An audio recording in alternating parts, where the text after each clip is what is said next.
When you look at these bubbles that are floating around on your screen, don't you feel a sense of nostalgia? Reflecting on what you are currently like, your looks, personality, characteristics, have you ever wondered how exactly you turned out this way? Or how you would turn out differently if even a single thing had changed? Hi, I'm Shruti, and welcome to Unit 6, where we will be discussing cognitive development, or in simpler terms, your development from a child to your present self.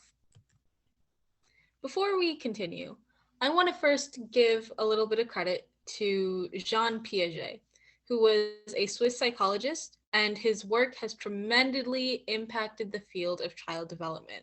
For the rest of this presentation, the majority of what is mentioned will be attributed to Jean Piaget and his theories. A common word that will be referenced quite frequently in this presentation is the word schema. So I wanted to go through and define schema for you before we went on. A schema describes a pattern of thought or behavior that organizes categories of information and the relationships among those categories. Essentially, it's the cognitive framework or concept that helps organize and interpret information. Schemas can be useful because they allow us to take shortcuts in interpreting the vast amount of information that's available in our environment. However, these mental frameworks can also contribute to stereotypes and make it difficult to retain new information that doesn't really conform to ideas that we've already had about the world. For example, let's look at the examples on this slide. For one, in the eventful scenario, one may recognize the relationships in which an atmosphere of professionalism must be established.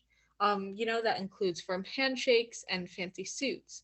In a more meaningful and personal perspective, for example, your schema for your friend might include information about their appearance, their behavior, their personality, and general preferences. Now, okay, this part might get extremely confusing, so I encourage you to go back and rewatch whatever you need in order to understand. But in connection to schemas, there is also the process of assimilation and accommodation. So, what do those mean? Essentially, assimilation is the process of keeping new information or experiences, and it adds to what already exists in our mind. For example, a child learns that his father is called dad, so he calls other males as such. He might call the mailman dad because he learned that his father is dad. So he's adding that to other males. On the other hand, accommodation is the process of restructuring or modifying what we already know so that new information can fit better. In the same demonstration, when the child is told that the mailman is not dad, but rather Bob the mailman, the schema for dad is modified. To help you digest this information, how about let's go through some examples. Let's pretend that there is a schema that everything with wheels is a truck. In the scenario, let's say that you're given a bicycle if your 6-year-old self. If you were to assimilate or accommodate, how do you think you'll interpret that information? Remember, assimilating is adding new information into pre-existing structures, and accommodating is changing or modifying the structures to accept new information. Pause the video and take a few moments to think about it. Okay, now that you're back, the answer is here. When you're assimilating, you, the child, might interpret the bike as a truck with 2 missing wheels. On the other hand, if you were to accommodate or modify the pre-existing information, the child, you, will think that the bicycle is indeed a bike and learn that not necessarily everything with wheels is a truck. Here's another example. In this schema, the individual is a teenager who believes that their parents don't understand what it's like to be a young adult in the 21st century. However, in a scenario, the grandmother of the teenager's parents, or of the teenager, presents her story of her mother's rebellious teenage years. If the teenager were to assimilate or accommodate this, they might think what? Once again, pause the video, take a few moments to think.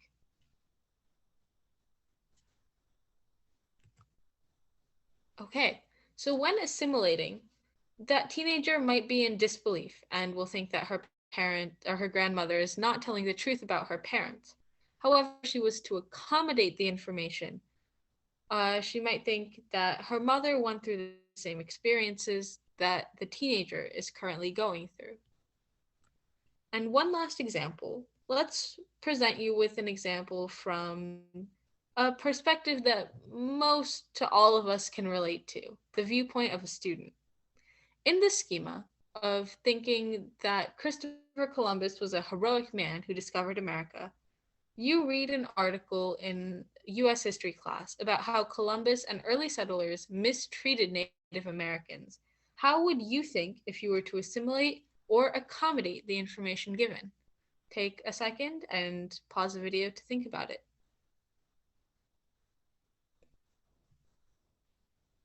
If you were to assimilate, you would come to the understanding that the article might be the work of someone untrustworthy, an unreliable source, and that Columbus was indeed a very heroic man.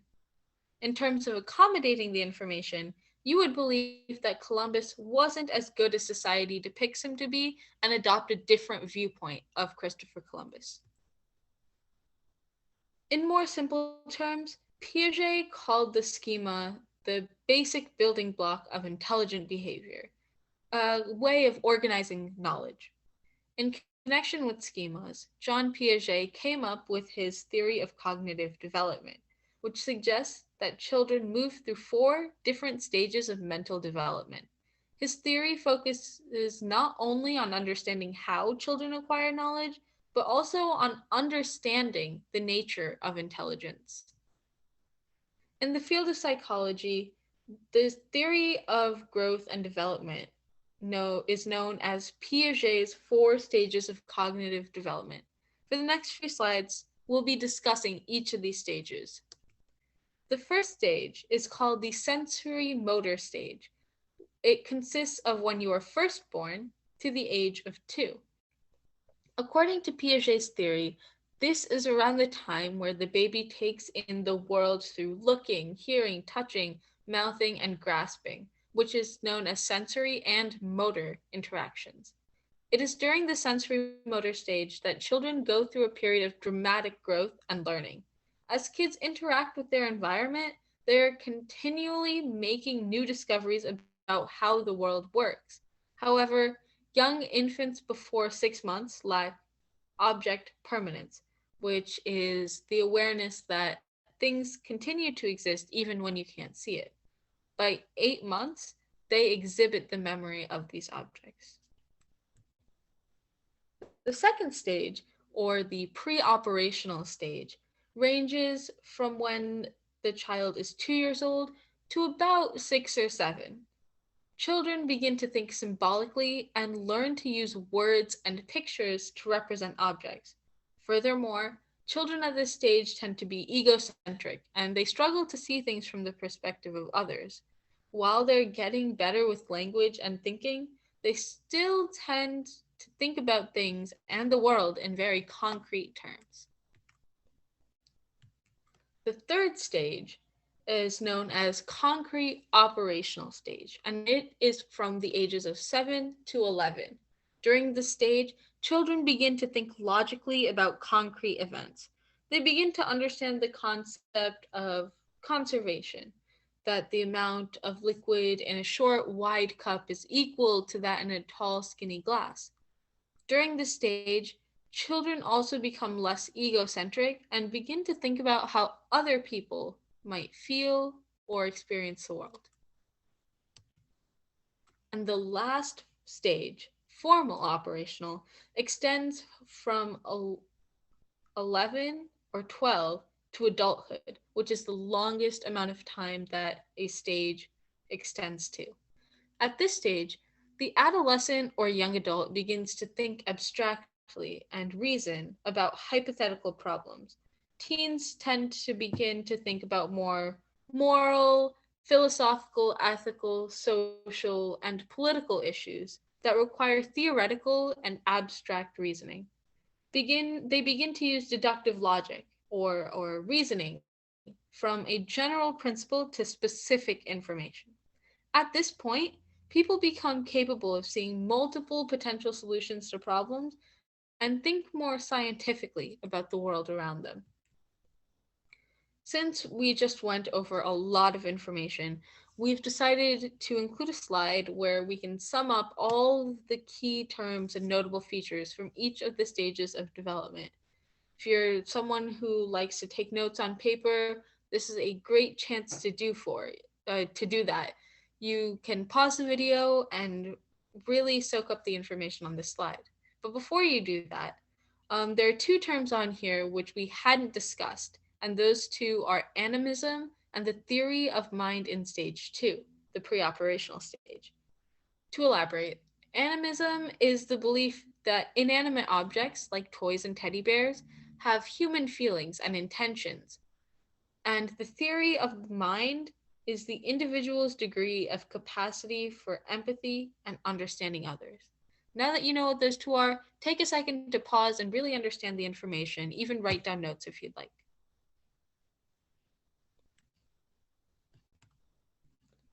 Okay. In addition to stages of development, there's also developmental factors, conditions, and variables that influence emotional, intellectual, social, and physical development from conception to maturity. Some of these examples can include culture and gender, parental attitudes and stimulation, recreational activities like camping and hiking, and hereditary predispositions or genetic makeup. So, what is culture? From a psychological perspective, culture consists of all shared products of human groups. Everything is shared by a group and transmitted across generations. Societies can have both material culture and non material culture, where the main components of culture consist through technology, symbols, language, values, and norms. On the topic of genders, gender is described as being the socially constructed role and characteristics by which a culture defines male and female. Looking back at Unit 1 with nature versus nurture, in this context, there are multiple nurture differences for both gender traits. Two of each include aggression and social power. Specifically, men tend to be more physically aggressive, along with being more dominant and forceful. Meanwhile, their counterparts tend to have more verbal relational aggression and are more socially connected and submissive. Along with nurture and culture, there have also been stereotypical gender roles that are socially constructed and directs how men and women should behave. Specific behaviors and attitudes that occupy a social position, and these specific behaviors and attitudes are called gender stereotypes or gender roles. These two pictures pretty much exemplify gender roles. Shockingly, these were actual advertisements from the 20th and 19th century that showcase men being the so-called moneymaker of the family, while the female is tasked with chores such as housekeeping and looking after the children. In addition to culture and gender, we also have parental attitudes and stimulation, which is also can significantly impact a child's developmental stages. The first is the first parenting style is the authoritative parenting style, where the parent is demanding and responsive. They exert control with setting rules and enforcing them, but they explain their reasoning. The associated outcome is that their children often have higher academic performance, better social skills, and high self esteem. The second parenting style is authoritarian, where the parent imposes rules and expects complete obedience. This results in the direct opposite effect of authoritative type of parenting. Usually, the children of these parents tend to have lower academic performance, lower self esteem, poor social skills, and often end up with mental illnesses and substance abuse problems. In the permissive style, parents submit to their children's desires, or the parents are unrestraining. Kids who grow up with this style of parenting often end up with impulsive behavior, very egocentric, and they often have problematic relationships. In addition to, oh, oh, yes. Um, There's also the neglectful or uninvolved parenting style. This parent will be very cold and unresponsive. They'll have no rules. They won't even care. They'll just be uninvolved or even indifferent towards their child. Recreational activities can be regarded or considered as things like outdoor fun or playtime. It's usually done for some form of pleasure or enjoyment. But how does playing impact development? Essentially, recreational activities can help manage stress.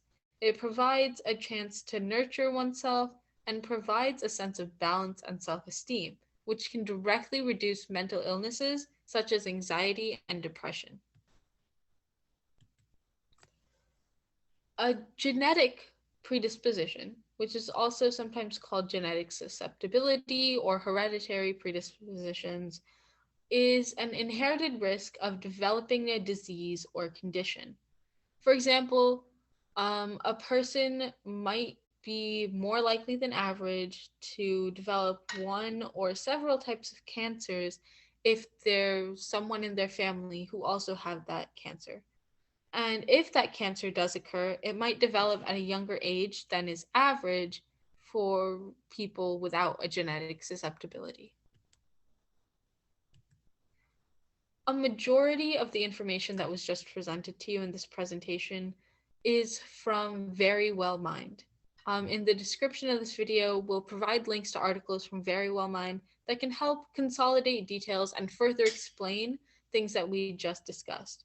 Thank you for sticking around and learning about Unit 6, Cognitive Development.